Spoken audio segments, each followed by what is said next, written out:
Via Piave continua a essere teatro di risse e accoltellamenti. L'ultimo proprio questa notte, poco dopo le 3, è avvenuto qui nella zona dei Giardinetti. Un residente ha filmato la scena dalla sua finestra. Protagonisti 2 cittadini stranieri, poi entrambi denunciati. Uno, nigeriano 28enne, è stato ferito al braccio e alla mano e soccorso dal suo M118 portato all'ospedale All'Angelo, dove è stato piantonato dalle forze di polizia e dimesso poco dopo.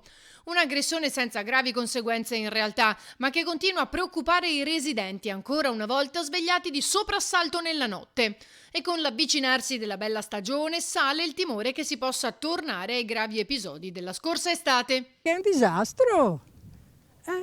Non so, non ho parole, guarda, proprio siamo presi male. Io la sera non esco mai perché non mi sento tranquilla, sempre per droga, sempre per quello, anche per altre cose penso.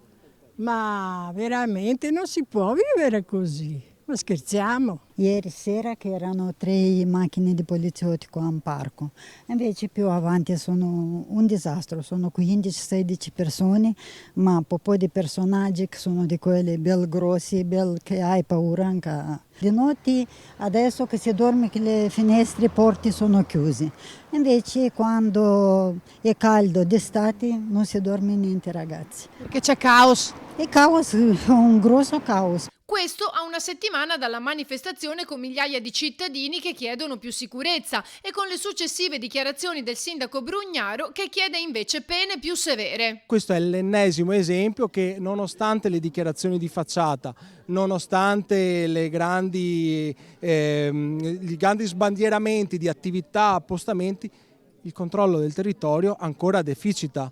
C'è un accoltellamento alle 4 di mattina tra un gruppo numeroso di persone, evidenzia che ci sono zone del nostro territorio che sono completamente scoperte.